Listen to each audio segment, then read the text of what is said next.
Mais uma live, né? Mais uma live. Mais uma live. O pessoal tava brincando que tava com medo de abrir a geladeira e encontrar uma live.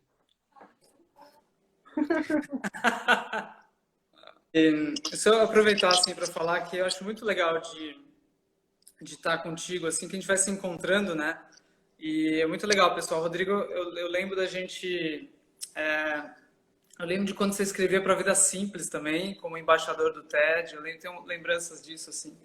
A gente passou um tempo conectado, assim, foi se encontrando num lugar, depois se encontrando em outro lugar. Então, eu fico muito Eu acho que a gente feliz. se encontrou uma vez lá no Papo de Homem, muito tempo atrás, não foi? Acho que quando a gente se É, conheceu. então, eu fico muito feliz, assim, de poder sempre. A gente vai se encontrando, a vida vai girando muito e, de algum modo, a gente vai se apoiando, né? Então, é uma alegria. Obrigado pelo Igualmente, cara. convite. Obrigado por aceitar os convites malucos sempre. Essa é a primeira live do Mano de Negócio, então o Gustavo tá ajudando a inaugurar essa brincadeira em tempos de Covid. Mas eu tava pensando como é bacana, né, essa possibilidade que abrir um portal para as pessoas se conectarem mais online, né? Que é uma coisa que não acontecia antes, tinha uma certa barreira, agora assim, não tem opção. É isso. Então está acontecendo de várias maneiras diferentes, né? Queria que você comentasse um pouquinho sobre isso, daí depois a gente já vai começar real oficial. Eu vejo por mim, né? Porque a gente calhou por causa da comunidade ou lugar, de a gente trabalhar sempre com isso. Então a gente está sempre trabalhando com o Zoom e sempre encontrando com as pessoas e todo mundo sente assim, ah, mas não é tão próximo presencial, né? A gente fez até uma conversa com o Krenak, o Ayrton Krenak, o grande visionário Ayrton Krenak, e ele começou falando uns 5, 10 minutos dizendo como que a gente tinha que furar a tela para poder entender que tem outro ser lá. Foi uma fala bem bonita, tá até no YouTube isso, no lugar, youtube.com/o lugar. E daí, eu acho que a gente agora vai cada vez mais perceber o aspecto sutil da conexão, né? Porque a gente tem a conexão que parece que precisa estar junto e tem uma sensação de um preconceito contra a internet mesmo, né? De como se tivesse um problema da tela e tal. Agora, eu acho que a gente vai ver que dá para sempre aprofundar a conexão, que ela não é necessariamente presencial, tanto que quem pratica meditação, às vezes a conexão, a pessoa se sente conectada com todos os seres só pela imaginação, porque a imaginação é mais real do que a visão, né? Às vezes você não está vendo ninguém, mas você tá num mundo com bilhões de seres, né? Humanos, né? Então eu acho que a gente vai agora descobrir a conexão mais sutil por meio da internet, incrivelmente. Legal. Queria me apresentar rapidamente aqui. Eu sou o Rodrigo, para quem não me conhece, sou fundador do Humanos de Negócios, que é um projeto que nasceu para contar a história de líderes inspiradores que estão ajudando a transformar a sociedade e o capitalismo, que é uma coisa super, super atual hoje. Comecei a escrever um livro em 2016 e logo a gente viu que a ideia era bacana, botamos na rua com eventos. O Gustavo participou de um desses eventos no ano passado. E aí tem se manifestado de outras maneiras também. Agora eu acho que é um momento bacana para a gente usar essa ferramenta, essa conexão virtual, para poder falar de alguns assuntos que são relevantes. E o Gustavo como a gente estava falando no início, assim, um cara que eu conheço há muito tempo, admiro bastante a caminhada dele, a perspectiva sobre a vida também. A gente, no ano passado, falou sobre compaixão no mundo dos negócios, que você olha de certa maneira é uma coisa que parece que não funciona, não encaixa, mas pelo contrário, é algo que deveria encaixar cada vez mais e vai precisar encaixar cada vez mais pelas mudanças que a gente está vendo, né, e que vai ver cada vez mais. Então é sempre uma honra, um prazer conversar contigo, Gustavo. Vou deixar que as pessoas te conheçam pelas tuas palavras aqui. E, Claro. e aí, eu primeiro eu já vou colocar uma pergunta aqui para gente, que é assim, para começar esse papo, que é o que você está vendo que está acontecendo no mundo hoje, nesse momento agora?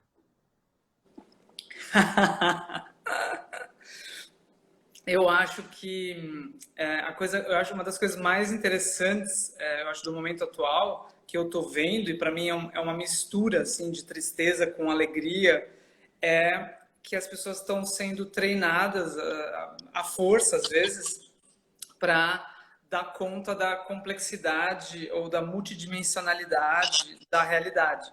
Então é como se todo o tempo a gente está tentando buscar a certeza, seja, por exemplo, de uma notícia, assim, quantas mortes, seja coisas bem grosseiras, quanto como é que eu estou, enfim, me sentindo. Não sei, as pessoas não sabem direito como elas estão se sentindo. E a gente, no mundo da normalidade, a pessoa tem uma sensação maior de certeza e de que ela sente uma certa coisa, ou ela tá mal, ou ela tá bem, e de que o mundo tá num certo jeito. Então agora eu tô achando muito interessante não é que isso vem de uma confusão da pessoa não ver as notícias, mas assim, quanto mais notícias detalhadas ela vê, quanto mais fatos ela vê, mais ela sente tristeza e alegria ao mesmo tempo. Então, você vê que o mutirão do bem viver do Thiago agora arrecadou um monte de coisa, e você vê uma foto da pessoa que está na Itália, o senhor na cama, se despedindo da família pelo celular. Então, você é capaz de quase chorar numa cena e você fica muito feliz com a outra. Então, um dos meus professores, o Dzongsa Khyentse Rinpoche, ele diz assim, a gente deveria sentir tudo ao mesmo tempo, desenvolver um coração que dá conta de sentir tudo ao mesmo tempo. A Elizabeth Matsunang, outra professora maravilhosa, também ela diz, a gente deveria sentir que o mundo, a gente não deveria achar que as coisas são ou belas e alegres ou tristes. Elas são tristes e alegres a mesma coisa. Então, eu acho a coisa mais legal que eu estou vendo é as pessoas não estão mais conseguindo fincar ao referencial, fixar como elas estão, como o outro tá, como é que o mundo tá, e elas estão começando a perceber que a vida é muito mais legal se você sente tudo ao mesmo tempo. E se você começa a entender que o mundo está super multidimensional, complexo, dinâmico, e você precisa estabelecer uma relação de segundo a segundo com ele. Então, as pessoas estão sendo treinadas para entender. E aí, agora? Agora a gente vai... A quarentena, do nada a perspectiva, a quarentena durar até o ano todo. A gente vê a Átila na Roda Viva, meu Deus, a gente vai ficar mais tempo.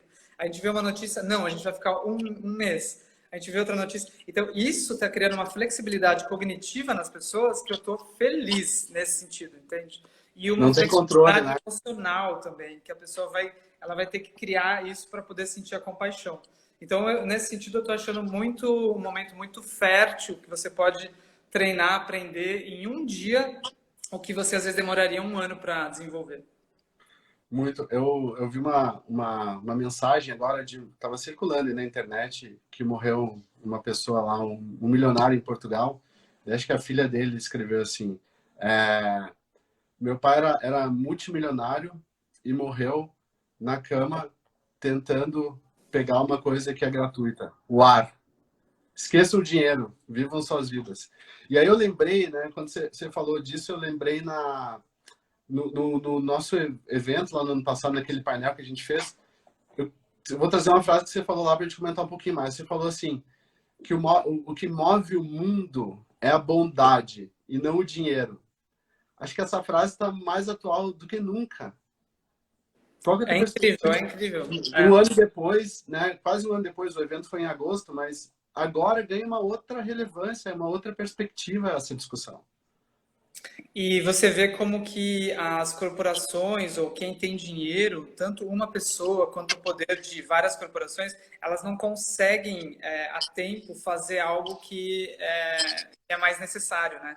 E às vezes é a movimentação das pessoas pela bondade que faz aquilo. Por exemplo, vou dar um exemplo. A gente estava, segunda-feira passada, em 200 pessoas online no lugar, e aí uma médica falou de São Miguel do Guamá, e ela fica no Pará. E ela falou que a cidade dela é uma cidade que só tem um hospital, sem respirador, e as pessoas lá às vezes são tão pobres que elas não conseguem comprar um remédio essencial para elas por R$2 na farmácia popular. E daí ela falou, eu tive que pagar do meu bolso R$1.100 para conseguir máscaras, porque a Secretaria de Saúde não consigo máscara, e eu preciso de álcool gel aqui, porque se eu falar para a pessoa lavar a mão com sabão, não tem água na casa dela. Então eu preciso do álcool gel, ela coordena uma equipe de 15 pessoas, e aí ela só falou isso em comunidade, falou para 200 pessoas. Veja, ela não falou isso, ela não abriu uma vaquinha, ela não falou isso para nenhuma corporação, ela não falou, ela não mobilizou uma empresa ou qualquer que seja a coisa, né? Daí as pessoas, elas olharam ela nem pediu, ela só falou que pagou 1.100. Eu fiz um post no Instagram, falei, pessoal, vamos levantar uma grana. Em um dia, Rodrigo, ela conseguiu R$1.500. R$1.500. Então, isso revela que o tempo inteiro tem uma bondade incrível sustentando o mundo, que se dependesse mesmo do governo, se dependesse de corporações ou de salários, assim, do dinheiro, da economia, as pessoas morreriam, entende? As pessoas morreriam. Então, o que sustenta o mundo é a bondade o tempo inteiro. Isso vem do Sua Santidade Dalai Lama, uma fala antiga, assim, que vem vindo. Quem fala muito isso hoje em dia é um dos meus professores, Lama Padma Santin, e aí eu estou começando a explorar esse processo. Então, eu acho que uma coisa que você pode analisar bem diretamente sobre isso, nesse exemplo do que você viu desse homem milionário, né, é que a gente está agora confrontado entre dois tipos de felicidade. O mundo que a gente fala que não vai ser mais como o mesmo, o mundo que a gente está achando que está em crise, não é bem o potencial humano. O potencial humano não está em crise. Na verdade, o potencial humano está muito mais florescido agora, porque é ele que está se movendo e está mais evidente. E o que está em crise é a visão de felicidade comprável. Então, eu acho que agora a gente tem duas grandes visões: a felicidade não comprável e a felicidade comprável. E aí, esse aspecto, a gente vai começar a ver que a vida mesmo, que a gente chama de felicidade, a vida mesmo, ela está ligada à compaixão, ela está ligada às conexões humanas. Não é exatamente uma coisa que você faz, você compra. É um tipo de conexão afetuosa que você tem com os seres, um tipo de visão que você tem. Então, a felicidade não comprável, ela está mais evidente agora, eu acho, para as pessoas. E especialmente quando ela está em casa, sem poder sair, sem poder, né? Falei hoje com uma empresa de geladeira e ela falou que a demanda caiu 40%. Porque, claro, a pessoa começa a perceber, não precisa de uma nova geladeira, né? E agora ela vai ver, eu estava cultivando a felicidade não comprável ou eu estava cultivando uma felicidade que sempre eu estava em busca de algum tipo de riqueza que não era a riqueza da minha própria mente, da minha própria comunidade, da própria vida mesmo, da natureza e da respiração. Então, a gente vai cada vez mais entrar nessa prática de apreciação. Eu vou deixar umas práticas no final, né? Mas eu acho que isso tem a ver com a gente apreciar a riqueza, o Lama Santen diz, não comprável da vida. Isso vai ficar mais e mais óbvio que a gente, na verdade, o que a gente mais gosta não é comprável. Legal. E eu acho que todo dia em São Paulo tem feito uns dias lindos, assim, né? Eu acordo de manhã e olho para o céu, assim, o sol, né? Uma beleza.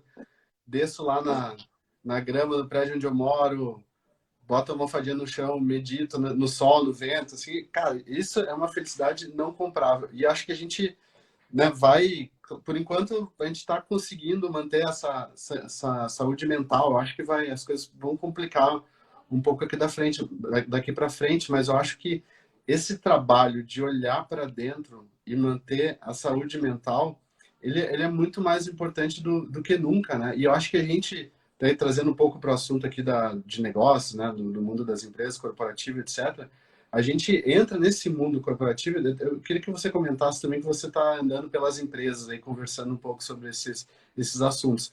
Mas um lugar onde você trabalha muito, você fica 10, 12 horas, né, para ficar bem, porque você está em busca de ser amado, né? Então você quer fazer um trabalho incrível para o teu chefe achar que você é incrível, no final do ano você ganha amor em forma de bônus também.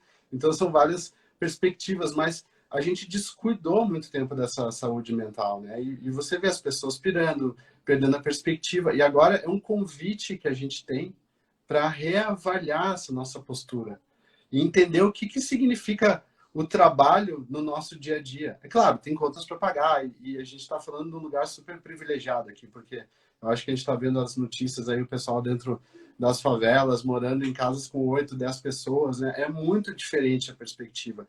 Mas isso vai trazer uma reavaliação para todo mundo de alguma maneira também. O que é importante de verdade agora?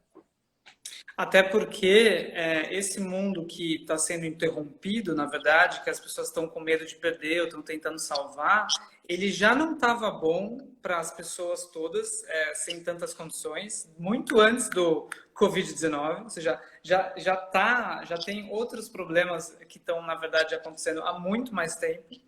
E quando a gente olha também as pessoas que você chama de, né, que estão as mais privilegiadas, as que têm mais condições financeiras e de moradia, enfim, a gente também não estava mal. A gente também não estava bem. A gente também estava, né, do mesmo modo que tem gente que não está trabalhando, tem gente que está meio que excluído do sistema, o sistema, quando ele está usando os seres, as pessoas também estão sendo moídas, né? Eu acho importante ver aqueles filmes Eu, Daniel Blake, e também o outro filme novo do Ken Loach, que é Sorry We Miss You, Você Não Estava Aqui. Você viu esse filme? Não. É sobre um entregador tipo da Amazon, assim, e como aquilo destrói a vida dele, né? Como só o fato dele conseguir um trabalho que é que destrói a vida dele. E como ele se endivida, enfim. Então eu acho que agora a gente está vivendo um momento da gente ver que estruturas que estavam nos aprisionando, e isso fazia com que a gente criasse um mundo completamente excludente para uma galera, assim, vários seres, e a gente vai ver, assim, se a gente quer manter esse mundo. Então, o mais importante que eu acho que é legal a gente está agora em 100 e poucas pessoas, né? 123. A gente contemplar quais estruturas elas precisam da gente para ser mantidas. Então, a prova disso, assim, São Paulo parecia que existia por si só, mas em 3 dias, quem estava em São Paulo viu, foi 3 dias, todos os restaurantes estavam fechados, tudo estava fechado. O circuit breaker é uma prova, então parece que o mercado existe, o dólar existe, a bolsa existe, e aí tá tão errado que eles fecham por meia hora, né? Então a gente tem que ver, tudo isso é fechável, tudo isso é trabalhável, tudo isso é reconstruível. A gente que está sustentando esse motor. Então eu acho que a gente deve contemplar, bom, nas empresas, eu preciso mesmo trabalhar 8 horas por dia, ou 12 horas por dia, e se eu trabalhar 6? Então acho que agora é o momento da pessoa sonhar, virar uma visionária, e também receber orientação de grandes seres como Ayrton Krenak, eu vou também indicar umas pessoas, e a pessoa pensa assim, eu preciso trabalhar tanto? Outra coisa, esse meu trabalho, ele de fato beneficia as pessoas? Não assim uma empresa que faz qualquer que seja coisa, que não adianta nada no mundo, e de vez Sim. em quando faz uma campanha dizendo que aquilo vai mudar o mundo, e assim por diante. Não isso, não uma coisa assim de vez em quando, mas o próprio negócio, o core business, né? Ele está de fato beneficiando os seres? Você tem uma alegria pelo seu próprio negócio, você tem que maquiar ele de várias coisas. Então a gente vai ver que as empresas podem ver. Se aquilo era benéfico, agora seria benéfico, mas para muitas pessoas não é. Então a gente tem que olhar o quanto que a gente está de tempo. Eu acho que eu estou aspirando, Rodrigo, que as pessoas elas tenham um gostinho pelo tempo, que elas gostem de ter tempo agora e que quando elas voltem para as empresas elas falam: peraí, eu estou dedicando muito do meu tempo para uma coisa que poderia ser parte do meu tempo. Então, eu poderia. Uhum. Tem vários estudos de empresas que testaram 4 dias por semana, tem vários estudos de empresas que testaram 6 horas por dia, e isso funciona. Então, acho que agora é o momento de ser visionários e de vocês se falarem, porque isso não é um sonho individual, tem que ser coletivo para a gente falar, vamos, então, já que dá para parar até o mercado, então vamos parar essa coisa das 8 horas por dia. E se isso entra na cultura, daqui a pouco vira lei. Então é importante a gente lembrar, a lei é sustentada pela mente, não pelo poder da mente, não isso. Mas a mente que sonha livre daquilo, fala com as pessoas a partir daquilo, e daqui a pouco a lei perde o sentido, daqui a pouco muda a legislação. Então a gente está sustentando as estruturas e a gente pode desativar essa sustentação. Mas o engraçado também é que a gente cria umas verdades na nossa mente também, né? De que a gente precisa tal coisa, precisa geladeira nova, precisa um carro novo, precisa um apartamento maior, precisa uma conta maior no banco. Isso tudo serve de desculpa para a gente continuar fazendo as coisas da mesma maneira. Eu queria perguntar para você, o que vai ser diferente na sua... Claro, tá tudo mudando, falar de futuro é quase que uma maluquice agora, assim, mas como é que seria sair desse outro lado, desse buraco de minhoca, o wormhole, assim, uma possibilidade que se abriu na vida da humanidade que vai doer, né? Já está doendo, não tem como escapar disso, mas como é que a gente vai sair do outro lado? Com que perspectiva, com que relação com o planeta, com a nossa vida, com nós mesmos? Então, eu acho que isso é uma pergunta que a gente tem que sempre lembrar que está na nossa mão. Ou seja, como é que a gente vai sair depende de nós, depende de como é que a gente vai agir. Então, a prova disso é a própria... você ouve o Átila, né, falando de como é que a gente aumenta o isolamento ou diminui e como isso imediatamente influencia daqui 15 dias. A gente faz uma ação hoje, 15 dias a gente tem o resultado, bem rápido. Então, eu acho que a gente tem que entender que tudo que a gente pode fazer, a gente deveria começar a fazer já, e exatamente fazer já no sentido de sonhar. Minha sugestão é que você sonhe, sejam visionários de como é que de que mundo você quer habitar. E eu acho que para isso, a gente teria que ter um eixo.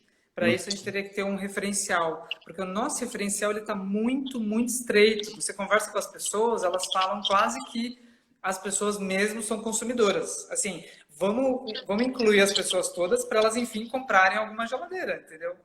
E aí a gente tem uma sensação de que se a produção de geladeiras cair, o mundo acaba. Mas não, a gente já se adaptou. Se a gente começa a perceber que não tem tanta demanda para geladeira, aí não, mas eles vão demitir. Mas as pessoas não precisam das corporações. A pessoa pode ser demitida e começar a se organizar em rede e começar a se movimentar para outros negócios, né? Então, eu acho que a gente é muito ingênuo de achar que tem uma estrutura toda poderosa, que é a economia, que é o referencial. Então, eu acho que a primeira coisa seria, quando você for sonhar, não deixa que o dinheiro e o referencial econômico seja o primeiro item. Então, o primeiro item tem que ser trocado pela coisa mais que você mais aprecia. E o nome disso chama-se vida. Vida. Então, para a gente sonhar, a gente tem que apreciar muito o que é a vida, a riqueza não comprável. E aí, com base nisso, você pensa assim, bom, então a gente tem que fazer uma sociedade em que cada decisão, seja do governo, seja do deputado, de um senador, seja em relação a como é que a gente vai tratar, como é que vai fazer com as prisões, seja com as empresas, cada ação tem que ser a favor da vida e não destruir a vida, ou seja, fazer a vida florescer de mil maneiras. E aí a gente teria que entender que o referencial que é para a gente sonhar, que abre isso, que desativa isso, a gente pode chamar de compaixão. Então, compaixão vai ser essa mente, assim, a favor de todo tipo de florescimento, que é o amor, né? E contra, ou assim, querendo liberar e querendo atravessar qualquer tipo de obstáculo, aprisionamento, coisas que atrapalham a vida dos seres. Então, se a gente tiver esse referencial, a gente vai eleger um presidente com esse referencial, a gente vai pensar uma sociedade com esse referencial. Então, eu acho que uma coisa que a gente tem que fazer, cada um de nós agora, é não só sonhar, mas estudar qual é o referencial mais amplo para a gente construir esse outro mundo. Então, eu acho que a compaixão é um referencial amplo e a gente teria que entender por quê, ou seja, quais as inteligências que estão por trás da compaixão que tornam ela um eixo para você conversar com os outros, um eixo para você ter um sonho coletivo, porque a gente não tem sonho coletivo hoje em dia, a gente está disperso, tem uma pessoa fazendo uma coisa do partido não sei o quê, o outro faz um movimento com nome, o outro faz um catarse do não sei o quê, mas a gente não tem um eixo que quando a gente chega com as pessoas, você fala assim, vida, a pessoa fala, vida, vida, vida, beleza. Aí você vai na outra pessoa, vida, vida. Então a gente teria que a gente teria que descobrir, Rodrigo, a nossa religião natural, a nossa empresa da qual a gente não consegue se demitir. O nosso movimento que ele não precisa de um catarse, ele não precisa de um nome, não precisa de uma marca. É um movimento que é o movimento da vida. E aí, quanto mais você se perceber como o movimento da vida, esse é a tua bandeira. E aí, por trás dos seus movimentos, tem essa bandeira. E aí, a gente vai se reconhecendo. Por exemplo, eu reconheço isso em você. Então, eu vejo, bom, ele está a favor da vida. Por isso que eu me conecto com você. Então, a gente tem que criar essas conexões uns com os outros. Empresa com empresa, movimento com movimento. E aí isso vai. Quando eu vejo o trabalho da doutora Ana Cláudia Quintana Arantes também, que é focada em morte. Daí a gente tem essa conexão porque ela tem a casa do cuidar. Daí a casa do cuidar. Eu falo, né, você é humanos de negócio. Então a gente tem que começar a criar esse referencial da compaixão e uma chave é você reconhecer que isso é um movimento já de tudo de bom que está acontecendo, né? Então eu vou falar um pouquinho mais disso, mas enfim, vamos seguir. Tá, eu queria falar três temas que você trouxe aí, eu vou tentar conectar, tá? Compaixão, né, a favor da vida e a perspectiva de geração de renda, né? Eu queria saber como é que a gente faz para ter compaixão com o empresário que fala que vão morrer 7 mil, 8 mil pessoas, mas a economia precisa seguir. Compaixão com essa fala específica? Com essa fala, com essa perspectiva, com esse jeito de olhar o mundo, porque ele aparece, ele aparece aqui, aparece ali, né? Aparece na família, aparece em vários lugares. E para mim não tem essa comparação entre economia e vida. Né? Vida é outro patamar, não se mede, são coisas, é como comparar banana com chocolate, não dá. Né? Mas assim, por outro Mas ao lado, mesmo tempo tem uma interligação, né? por outro lado, ele é a expressão, não é uma maldade dele, ele é a expressão da nossa cultura. A nossa cultura está fazendo as pessoas pensarem em PIB, antes de qualquer coisa. Ela pensa assim, não, o mercado, qualquer coisa. A gente está sempre pensando assim. Então, também uma coisa, sabe, Rodrigo, que é assim, eu já vou falar como é que a gente tem compaixão por ele, né? Mas tem uma coisa que, assim, se a gente só der condições para as pessoas, se a gente simplesmente só der dinheiro para todo mundo, vamos pensar assim, vamos dar dinheiro para todo mundo. E vamos dar, tipo, dar casa para todo mundo. Vamos ver se todo mundo consegue ter emprego, dinheiro, casa, saúde. Vamos tentar assim. Se você não mudar a visão delas, sabe o que vai acontecer? Elas vão ter dinheiro, casa, saúde, e elas vão olhar para o Jeff Bezos, dono da Amazon, e elas vão falar: eu quero mais, eu quero mais. Então, se a gente não muda a nossa visão de vida, de sentido da vida, de felicidade, do que é ser eu, do que é estar vivo, se a gente não inclui na nossa cultura a noção da compaixão, ou seja, felicidade é ser feliz junto, entendeu? Não é você acumular alguma coisa. Então, se a gente não muda isso, o que acontece? As pessoas elas vão ter a estrutura, mas elas vão ficar miseráveis. Então, vamos ser bem sinceros, as pessoas estão com estrutura, elas estão miseráveis, elas só falam dela, elas querem sempre mais. Tá ridículo o Instagram de algumas pessoas, né? A Isabela me mostra, assim, elas estão assim, falando da roupa, elas vão falar, hoje eu vou fazer não sei o quê, e daí elas falam só delas, é como se o mundo não existisse, entendeu? É aquela frase, era tão pobre que só tinha dinheiro. Exatamente, exatamente. Então, enfim, daí eu acho que assim, a medida da nossa riqueza, vocês vão ver, a medida da nossa felicidade não é o quanto a gente tem, é o quanto a gente pode oferecer. Então, por exemplo, se você ganha R$ 2.000, você oferece R$ 10 para uma instituição, você fica feliz. E às vezes um bilionário, um milionário, ele não. Aqui no Brasil tá ridículo também. As pessoas estão pedindo para os outros doarem e elas mesmas não doam, né? Os famosos assim. Então, eu acho que, bom, dentro dessa cultura, quando você vê um empresário falando isso, você deve entender que ele é manifestação de uma cultura, então não é um problema só dele. Ao mesmo tempo, para você ter compaixão dele, veja quão miserável ele é. Não admire ele. Veja o quão difícil é ser ele. Ele está confuso, ele está achando que... Pensa assim, poxa, se eu tivesse o dinheiro que ele tem, eu estaria muito feliz. Eu estaria agora doando... Em vez de R$ 100 para essa vaquinha do Heliópolis, eu estaria doando R$ 100.000, eu estaria doando 1 milhão. Então, pensa assim, como é difícil ter um coração fechado. Olha para ele, olha bem para ele, olha para ele, vê se o rosto dele está relaxado. Vê se você imagina ele se espreguiçando, vê se você imagina ele dançando. No sol. Aí você vê, meu, ele está muito sisudo, ele está muito sério, ele está falando das coisas. Então, eu acho que daí é natural que você sinta compaixão por ele. Não é difícil, essa não é difícil. O ponto é a gente entender como é que a gente desativa o que faz até mesmo ele sofrer. Porque ele está também preso por uma visão que, se ele pudesse mudar, se a gente pudesse chegar mais para ele com essa outra visão, ele mudaria, ele não ser demoníaco. Esses seres podem mudar, então a gente vai ajudar esses seres a mudar. Então, esse é um jeito de ter compaixão por essa galera. E entender também que elas vão sofrer, entendeu? Ela não está adiantando esse jeito delas conseguirem viver.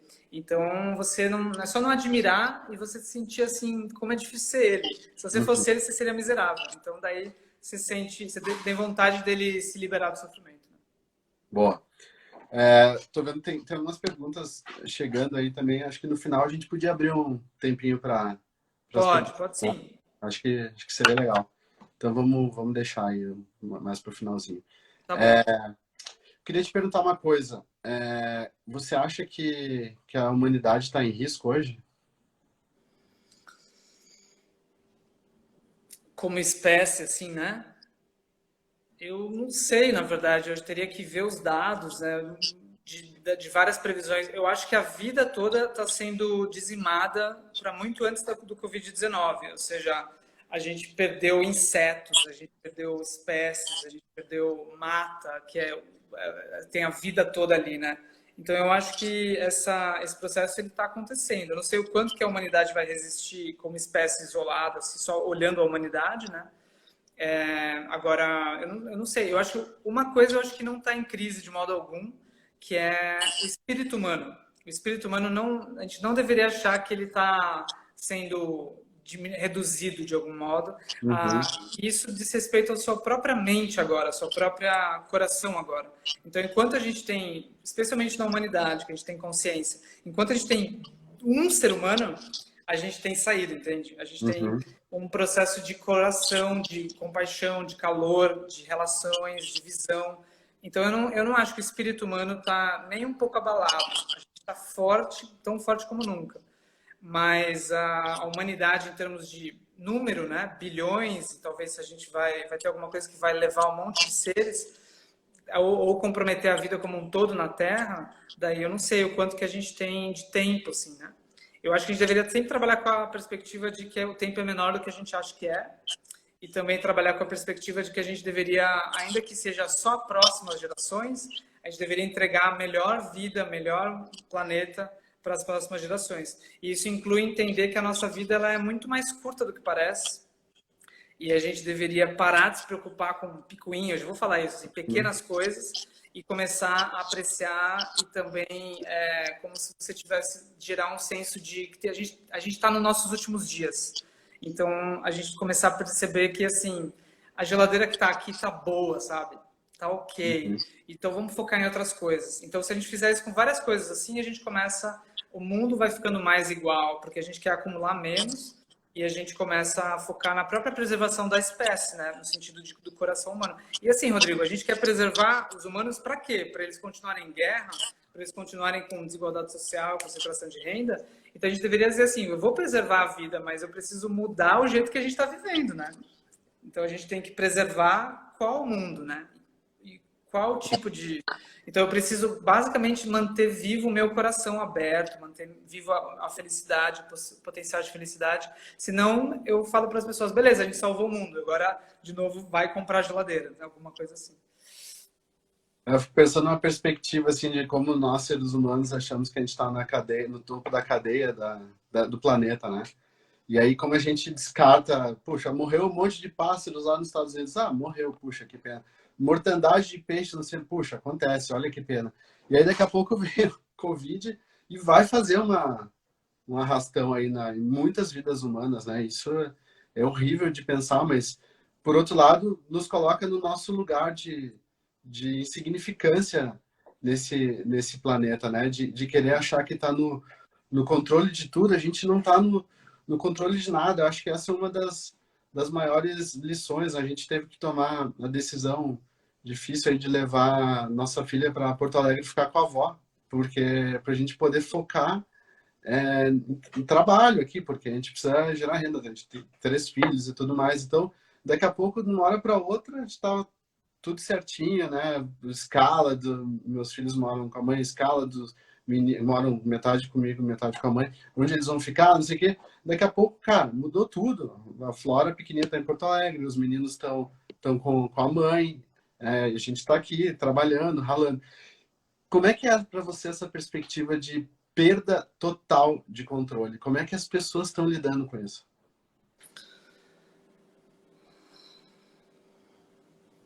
A gente nunca teve esse controle que a gente achava que tinha, né? Mas agora vai ficando mais óbvio. Eu encontrei uma pessoa que falou que ia casar, daí ela falou assim, agora eu ia casar, eu estava com uma noção de futuro. Daí ela começa a ver assim, aquilo hoje nem faz mais sentido, né? Porque agora o que faz sentido é salvar a próxima pessoa, é o próximo dia, é a próxima semana. E eu acho que isso mostra também o quanto que a gente estava vivendo orientado ao futuro, né? A gente vai vivendo orientado a um tipo de planejamento e a gente espera que a vida, enfim, em algum momento chega, né? E agora a gente começa a perceber que talvez não chegue e a gente não tendo esse controle, a felicidade vai vir do quê? Então a gente vai perceber que a felicidade que vem do controle é muito limitada. Você vai planejar, você vai viajar para onde você quer viajar, ou qualquer que seja a coisa, mas a felicidade que vem de você viver nessa incerteza e relaxar um pouquinho nessa incerteza, ela é mais legal. A vida fica... Tem um aspecto eletrizante para algumas pessoas que elas estão sentindo agora, que vem de perder o controle. Então, por quê? Porque você fica mais aberto e você começa a perceber que você não consegue gerar... Você não consegue nem dizer que você é insignificante, porque cada ação conta mais do que parece. Então, você não consegue dizer que você é grande, porque você é muito frágil, como diz a Greta Thunberg, a minha força vem de eu ser pequena e Deus está conectada. Então, a gente vai ver que tem um paradoxo aí, que é um pouco assim, quanto mais você abandona o controle e mais você dialoga momento a momento com a incerteza, mais você está no controle, mais você direciona a tua ação, mais você está empoderado. Quanto mais você está olhando para o futuro que nunca acontece e num planejamento, mais você perde a realidade. Você não está agindo de fato, você está agindo de modo arrastado. Você é arrastado por algum tipo de narrativa. Quando você está vivendo uma vida que nem você quer mais ter. Então, olha que paradoxo. Quanto mais eu estou no controle, menos eu estou. E quanto menos eu estou no controle, mais eu consigo direcionar a minha vida. Porque eu vou olhando a realidade, né? E aí também tem um paradoxo. Quanto mais eu percebo que eu sou pequeno e menos, assim, mais fraco eu me sinto, mais eu me conecto. E quanto mais eu me conecto, mais forte eu tô. E quanto mais forte eu tentar ser, mais fraco eu vou acabar sendo. Então eu acho que as pessoas têm que começar a viver nesse paradoxo, sabe? Você não é tão pequeno quanto você acha, nem tão grande quanto você acha. E você é pequeno e grande ao mesmo tempo, nesse paradoxo, né? E você não é que você não está no controle, e nem é tal que você está no controle, mas o jeito mesmo de você estar direcionando a sua vida é soltando a ideia de que é a sua vida, de que é uma trajetória sua, e olhando para as vidas ao redor. Quando você só foca nas vidas ao redor e em ser útil, quem olha de fora acha que você está com uma trajetória ok. Mas enfim, eu acho que é legal, assim, não cair nem achar que você tem controle, nem que você não tem controle, porque os dois são meio um engano. Os dois, um é você estar muito assim, o outro você entrega você entrega, sabe? Aí você fala, vou só tomar uma cerveja, ninguém tem controle de nada. Então, não. Para quem acha que não tem controle de nada, cada ação importa. E para quem acha que tem controle, não tem controle. Então, a gente tem que balancear esse processo. E como é que faz para conseguir relaxar na impermanência? Relaxar na impermanência. Bom, eu acho que uma das coisas para relaxar na impermanência, primeiro, é reconhecer a impermanência. Então, reconhecer a impermanência significa que você vai ver que a gente está muito mais nos últimos dias do que parece. A gente está, o processo que a gente achava que a gente vai ficar para sempre aqui, ele vai se manifestando assim. E se eu pegar o coronavírus? E se alguém morrer por perto? E aí você começa a ver que você não tem como escapar dessa vida. Mesmo que a gente escape da crise, a gente não escapa da impermanência. Então começa a aceitar que é isso que é a vida. Para de lutar contra isso e começa a se interessar pelos, por exemplo, os estudos sobre a morte. Tem livros sobre isso, eu indico o Presente no Morrer, ou seja, veja Presente no Morrer. Veja a impermanência, começa a reconhecer que ela é o caso o tempo inteiro. Ninguém que morreu tava, beleza, agora eu vou morrer. Não, as pessoas foram assim, elas estavam no meio de uma coisa e a morte aconteceu. Então a morte vai acontecer para nós parecido com o coronavírus. Foi assim, não foi? Foi assim, bum, e aí aconteceu. Então, viva de um jeito que você está preparado para esse momento, ou seja, sua vida já vale a pena. E aí você teria que contemplar, o que faz a minha vida já valer a pena? Já. O que eu já fiz que já tá bom, assim, né? A nossa vida é um bônus, Rodrigo. Por exemplo, se você tivesse que escolher entre não viver e viver, você escolheria viver. Mas se alguém fosse te dar um presente, porque você não comprou essa vida, você te deram. Se alguém fosse te dar e falasse assim, Rodrigo, vou te dar essa vida. Você topa viver 40 anos? Vai ser bem louco, você vai ter uma filha, só que você não vai ver a sua filha crescer, mas ainda assim você vai ter momentos com ela. Você fala, não, eu topo. Eu topo. Vai ser difícil, vai doer, você vai ter várias emoções. Você vai falar, meu, eu topo. Então, a gente tem que começar a ter uma apreciação pela nossa vida, do jeito que ela é, e momento a momento, quanto mais a gente aprecia, mais a gente vive de modo a florescer naquilo que a gente está apreciando. Então, não é que a gente aprecia e para de viver. A gente aprecia e vive a partir do que a gente está apreciando. A vida começa a florescer. Então, eu acho que um dos jeitos de fazer é ir para a mente da apreciação. Apreciar cada um. Eu convido vocês, assim, apreciem o fato de que tem seres que existem. Por exemplo, se eu morrer agora, sua santidade da Lama existe. E tá bom, entende? Já foi bom essa vida só de encontrar com ele e saber que ele existe. Aprecie o fato de que você respira. Esses dias eu estava conversando com uma amiga de mama. E aí ela ficou 3 dias acamada com a possibilidade de andar mais.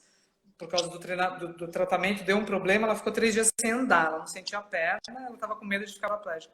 Ela voltou, ela falou assim, eu nunca apreciei andar. Eu sempre achei que andar era assim, era...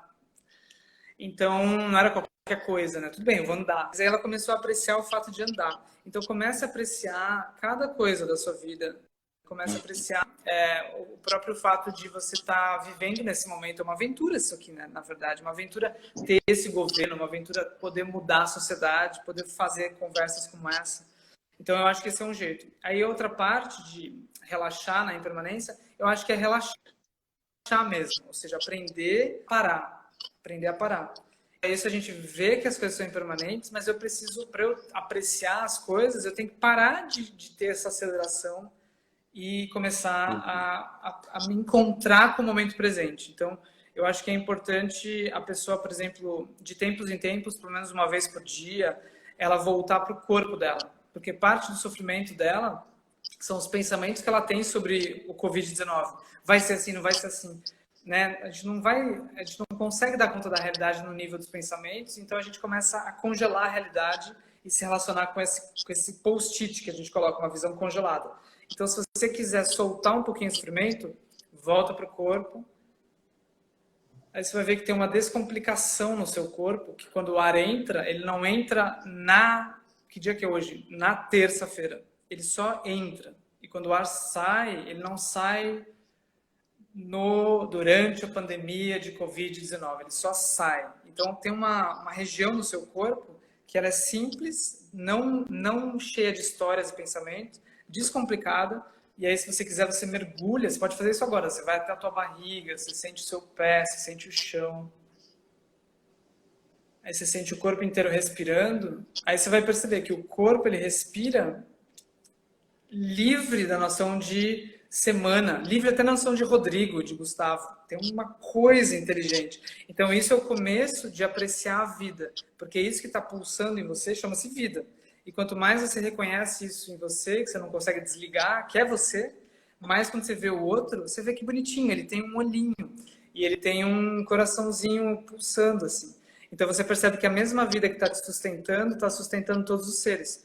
Agora, sem essa calma, é muito difícil de apreciar.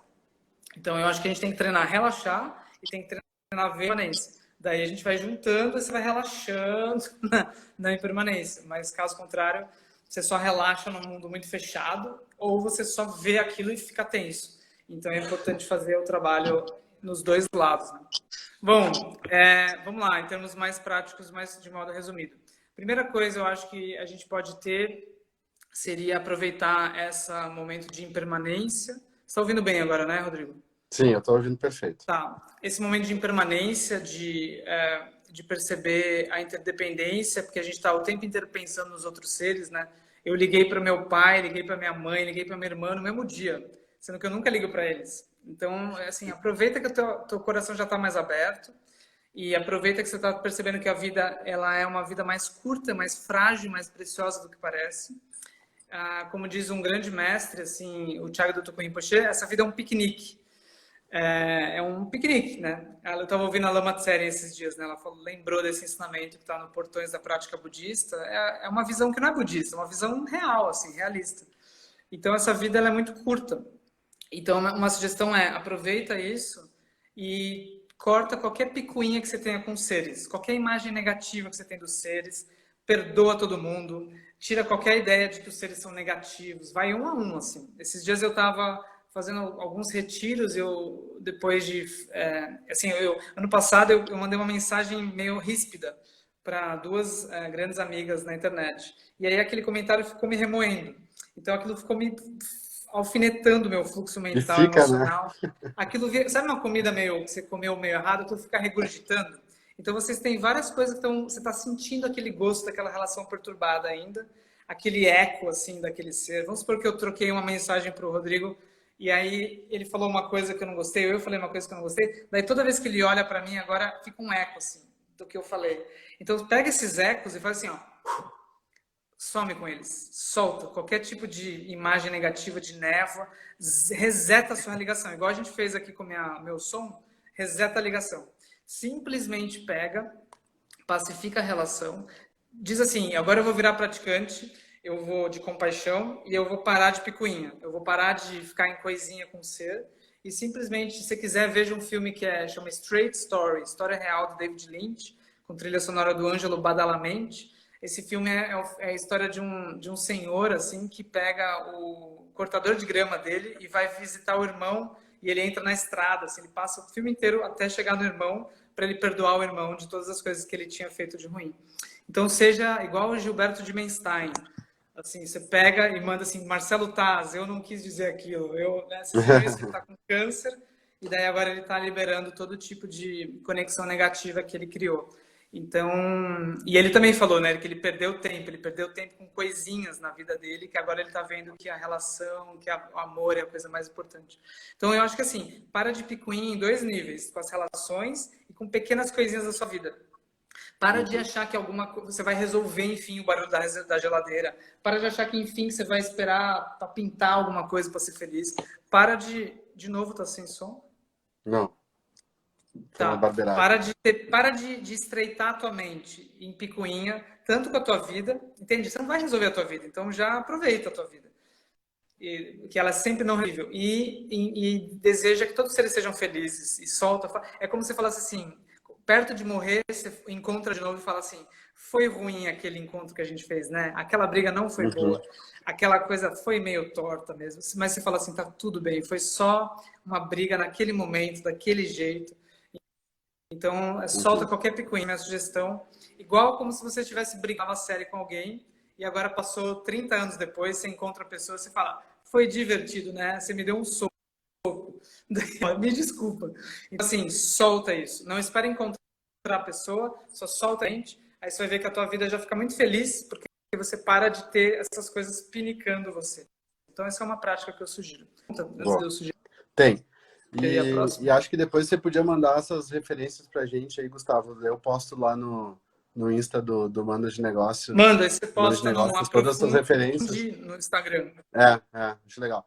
Agora uma pergunta aqui. Primeiro, se a live vai ficar salva, por favor, deixa Jans Ortega. Sim, a gente vai subir lá no YouTube, no canal do Mano de Negócios. Aproveitem a oportunidade para nos seguir lá. Vou colocar uma outra na tela que tá pequenininha, a gente lê juntos. Diante de uma sabedoria mais humana, muitos de nós percebemos que a felicidade é o cultivo de um bem-estar muito mais interno. Como confrontar? Se ela falou que ia confrontar a outra visão, eu acho que a gente não precisa confrontar a outra visão. Eu acho que a gente deveria simplesmente proclamar a visão de que a felicidade ela é sempre coletiva. Então a gente vai precisar mexer na estrutura social que influi os seres. Não adianta ter sucesso pessoal. E confrontar, não precisa confrontar isso, é só você dizer outra coisa. Então eu acho que a gente tem que dizer sim, começar a dizer sim, pessoal, olha, a gente tá, e não ficar apontando o dedo, porque se uma pessoa chega para você e você está apontando o dedo, ela vai ver aquilo que você está apontando e ela vai ver um ser assim, ó, ela vai ver você apontando o dedo. É muito melhor você só se direcionar na nova direção, só você se colocar em marcha num outro tipo de cultura, numa outra divisão, então muda o jeito de você olhar e aí isso já vai espalhar e não precisa confrontar nada, não precisa se opor a nada.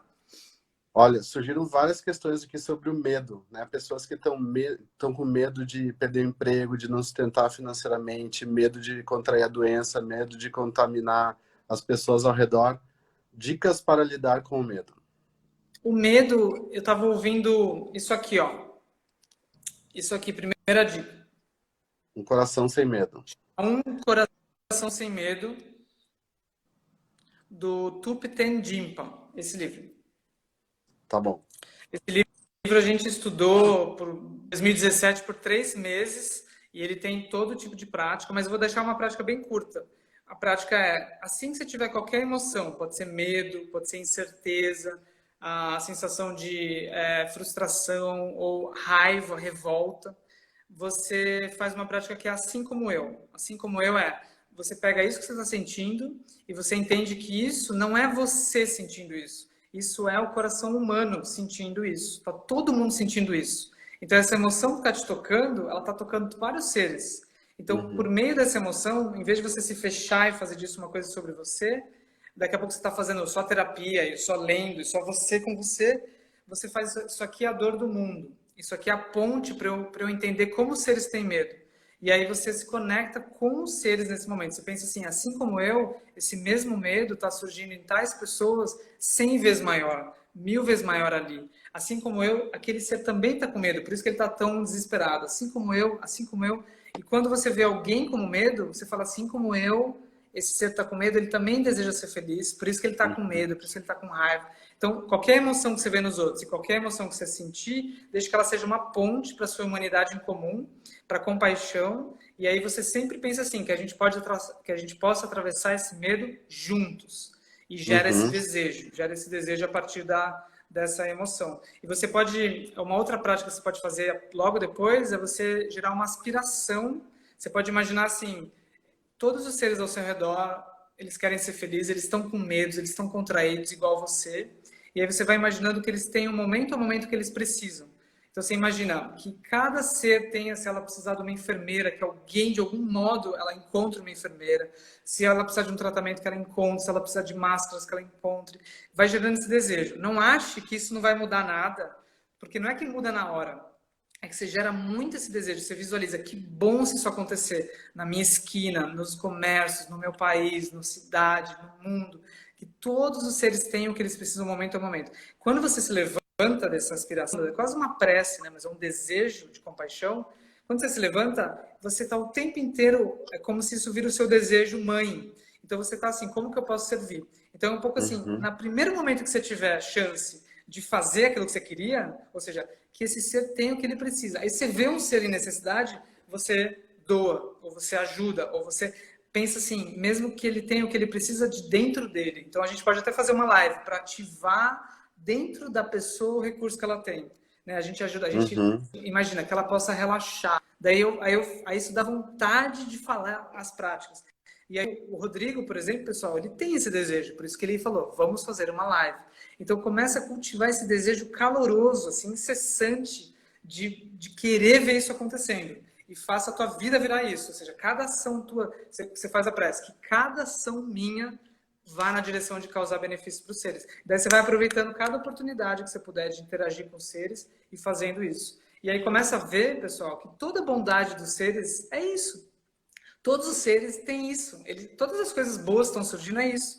Então se alegre, se aprecie o fato de que tem tanta bondade no mundo. Tem muito mais bondade do que você está vendo. Então essa é uma prática que te conecta do medo para uma aspiração, que você não precisa parar de sentir medo, você só inclui a aspiração, e aí isso se conecta com um tipo de vida que você usa esse medo como motivação.